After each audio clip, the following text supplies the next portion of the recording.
Outside, number 85 of the kicking team, holding on the receiving team. Penalties offset, re-kick. And both teams are real excited about that, having to re-kick the ball.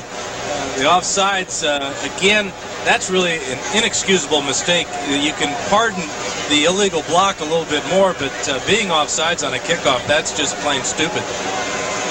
A lot of folks in this area will be interested tomorrow to see the Redskins and the Cowboys debut, as it figures to be a three-way battle in the NFC East with Philadelphia, Dallas, and Washington. Yeah, we asked Richie Kotite to break it down, the NFC East, the best division in football, yesterday. He told us that although the Giants are a little bit in disarray right now and the people are down on them, that they're still the Giants. You still have to go up there to New York and beat them. Phoenix, he feels that he doesn't understand why, but his team always finds a way of losing to the Cardinals. They play them next week. He feels that this is going to be the year that we find out whether Dallas is for real or not. And when he talks about Washington, he says, well, Washington's Washington. Joe Gibbs, best coach in football. They're going to be tough always.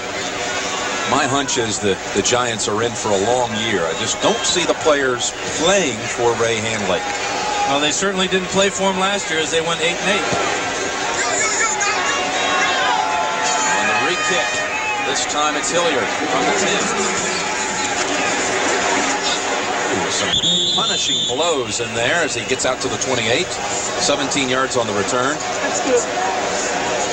Now, we talked about the East.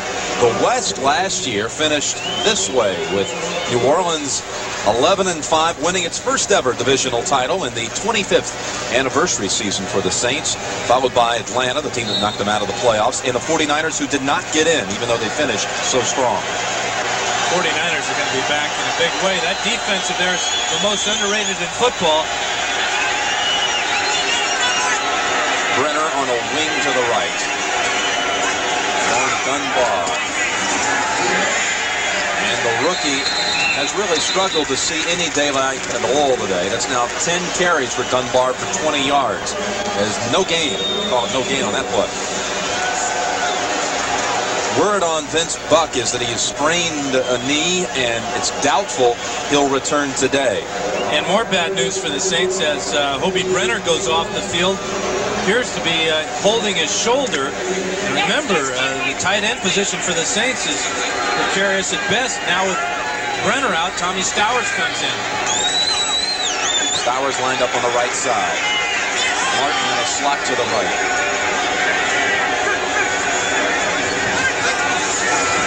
At 10, Hebert work in the middle. Stowers right through his arms. Hebert 7 out of 12 for 82 yards.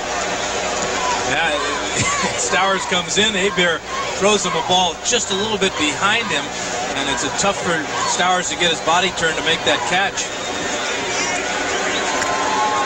This is a real concern here. You see Brenner flexing his left hand, and the trainer's talking about that left shoulder. 3rd and 10 to the shotgun for the Saints, who trail 9-6 opening minutes of the second half.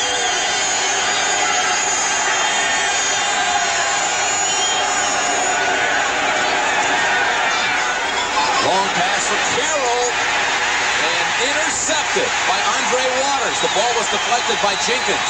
Waters has it on the return. Philadelphia will have its first possession of the second half from the New Orleans 45. And Jenkins tipped it, and Waters with a beautiful catch. This ball is hung up in the air for a long time, and that gives Jenkins a chance to come from the outside off his man and make the play. Waters with the heads-up grab sets up the team inside the 50.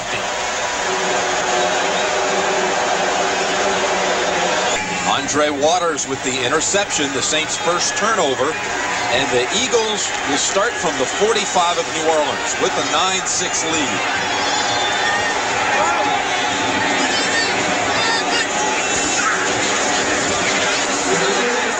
Walker for 3. Well, Take a look at the interception. Here is Isaiah Jenkins on the outside. He's going to help on Wesley Carroll on the inside, but I think this ball just hangs up in the air too long, because you see Jenkins come off his responsibility, come over, tip the ball, and Waters makes the interception. Now the question is, should Waters have been ruled down back there? Watch as his knee will land on top of Wesley Carroll, and we don't get the call. 2nd and 7. Rifling to the right side. Just shy of the first. Maybe they'll give him forward progress for the first. Alvin Williams. I think you could have made a case that Waters should have been ruled down right after the interception back at the 30 of Philadelphia. It's a moot point at this time. Good spot there by the officials. They did give him forward progress for the first down. And a moot point this year. We'll have no more reviews and replays on calls like that. Cunningham, 12 for 16, 90 yards. 1 touchdown, no interceptions. First down from the New Orleans 35.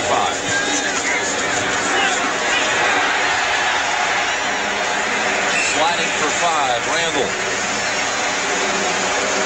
Talking to him yesterday about his outlook on the game, what's he going to do in these type of situations. Said, we want to throw on first down, but the important thing for me to remember is be patient. Don't throw the ball away out of bounds. I'm going to take it up the field, get as much as I can, then slide on the turf. Stay out of those 2nd and long, 3rd and long nickel situations that the Saints defense excels so much at. 2nd and 5.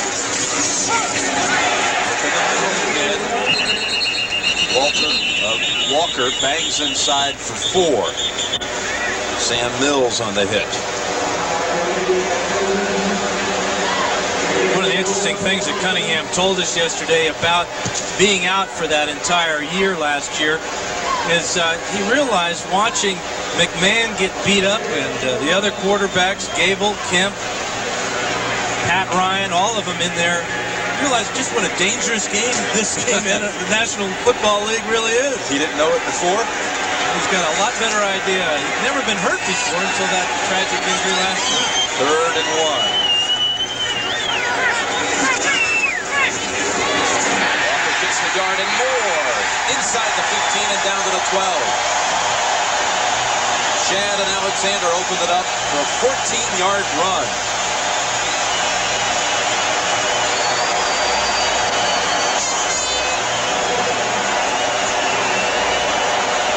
Let's take a look at Alexander here, and there's big Eric Floyd.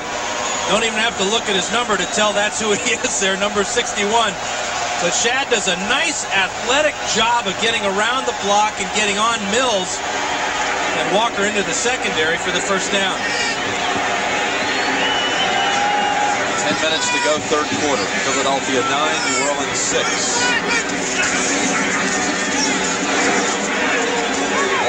About 2. Did he fumble? Yes, ball is free.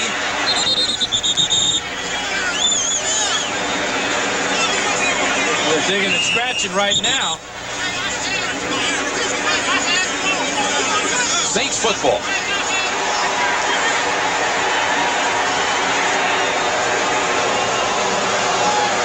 Let's take a look at it. It appears he's just standing up and somebody's going to spike the ball out of his hands here. Vaughn Johnson, 53, one of the guys in there. But that's the 3rd turnover on a fumble by the Eagles this afternoon. Brett Maxey on the recovery. Take a look at the fumble. This is their 3rd fumble of the afternoon. Walker is going to get stood up here, and if we can stop it right there, you're going to see that right hand come in. That's Frank Warren. He pops the ball loose, and he's going to get a lot of help from his teammates. Right there, the ball hits the ground. And the Saints with another big turnover for their defense. That is now 3 turnovers committed by Philadelphia, all fumbles, plus the blown touchdown opportunity before the half by the Eagles. There fakes, dumps it over. Hayward, ooh. Boy, he saw him coming too, didn't he? William Thomas was in the area. You know, I watched Abear the last two passes, Jim, and I don't see